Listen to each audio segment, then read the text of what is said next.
आज देश में मुसलमान की स्थिति हो गई कि घर में रहेगा तो दंगाई मारेंगे और बाहर निकलेगा तो पुलिस मारेगी। मुझसे पूछा जा रहा है कि 500 साल पहले तुम्हारी मस्जिद थी नहीं थी। ख्वाजा अजमेरी की दरगाह कह रहे नहीं है। हमारे बुजुर्गों को दाढ़ी से नोचा जा रहा है। आज एक इमाम को सिर्फ इसलिए गिरफ्तार कर लिया गया संभल के अंदर कि सिर्फ उन्होंने अजान लाउड स्पीकर से दे दी। संभल में जो हुआ वो सबके सामने है। दोस्तों, अगर आप मुसलमान हैं तो इस वीडियो को जरूर देखिए। तमाम मुसलमानों को ये वीडियो देखना जरूरी है। बहुत अहम वीडियो है दोस्तों, बहुत खास वीडियो है। पार्लियामेंट में जितने भी मुस्लिम लोग थे, सब लोगों ने पूरा पार्लियामेंट को हंगामा कर दिया। पूरा पार्लियामेंट में किस तरीके से सारे मुस्लिम नेता मिलकर के बैरिस्टर असदुद्दीन अवैसी साहब के साथ मिलकर के आवाज लगाया है, वो पार्लियामेंट पूरा गूंज उठा है मुसलमानों की आवाज से। जी हां दोस्तों, एक एक करके सारी वीडियो हम आपको दिखाएंगे। इकरा हसन हो या जियाउल हसन हो, है ना, या बैरिस्टर असदुद्दीन अवैसी साहब हो या दूसरे मुस्लिम जिम्मेदार जितने भी लोग पार्लियामेंट में मौजूद थे, सब लोगों ने अपनी अपनी आवाज जो है बैरिस्टर असदुद्दीन अवैसी के साथ मिलकर के बुलंद किया।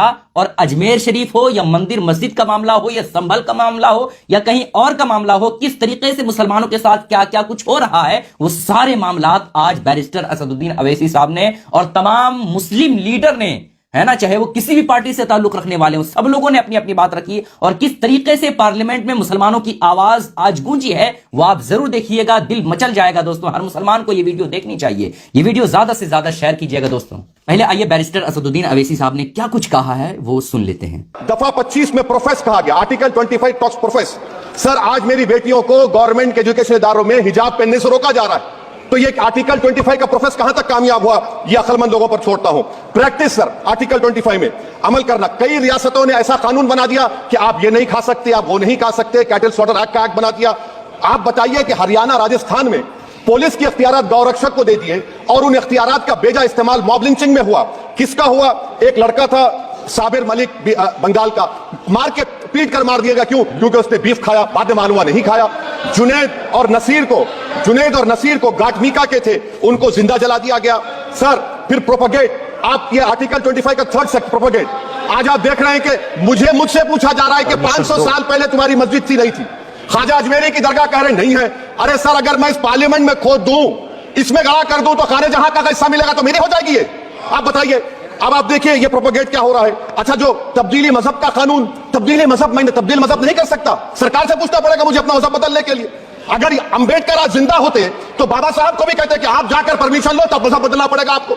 ये हालात आज यहां पर पैदा हो चुकी है। सर, आर्टिकल 26 देखिए, it gives religious denomination the right to establish and maintain institution for religion charitable.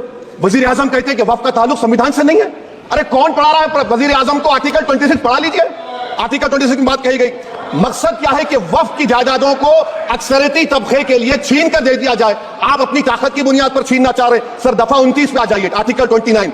Language का, जबान का तहफ्फुज़ है। उर्दू को खत्म कर दिया गया। वो उर्दू जिसके हमारे मुजाहिदीन आजादी नारा दिया था, इनकलाब जिंदाबाद का, उस जबान को आप खत्म कर रहे हैं। कल्चर, आप कल्चर की बात इनसे पूछ लीजिए, वो बोलेंगे नहीं, हमारा जो कल्चरल नेशनलिज्म है वो कल्चरल नेशनलिज्म नहीं है बीजेपी का। वो कल्चरल नेशनलिज्म आला जात का, हिंदुत्व का नेशनलिज्म है, जो भारत के इंडियन नेशनलिज्म से बिल्कुल मुख्तलिफ है।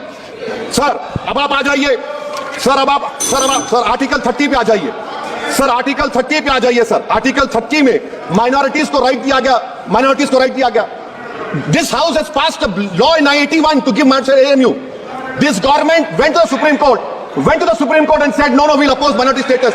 This house voice was suppressed in the Supreme Court, sir. That is why I say that the executive has argued contrary to parliament. Barrister Asaduddin Owaisi साहब ने मंदिर हो या मस्जिद हो, है ना, मजार हो, खानका हो, संबल हो, अजमेर हो, इन सारे मामलात पर बहस किया और साथ ही साथ किस तरीके से गाय के नाम पर, गोश्त के नाम पर मुसलमानों को निशाना बनाया जा रहा, इस पर भी बैरिस्टर असदुद्दीन अवैसी साहब ने बात किया। सिर्फ 5 मिनट असदुद्दीन अवैसी साहब को बोलने के लिए दिया जाता है, लेकिन उसमें भी जितने भी पार्लियामेंट में इनके दुश्मन है, सबका कलेजा बिल्कुल फटने लगता है। बिल्कुल कलेजा छल्ली हो जाता है कि आज बैरिस्टर असदुद्दीन अवैसी साहब क्या बोल देंगे, जिसकी वजह से सबकी जुबान बिल्कुल जो है वो लोग चिल्लाने लगते हैं, उनका कलेजा दहलने लगता है कि बैरिस्टर असदुद्दीन अवैसी साहब क्या से क्या बोल रहे हैं, है ना। तो ये जलवा है हमारे असदुद्दीन अवैसी साहब का। अब आइए जियाउर रहमान में किस तरीके से संभल में हुए मामलात को उठाए हैं और किस तरीके से वहां के लोगों पर जो जुल्म हुआ है उसके बारे में इन्होंने बयान किया है।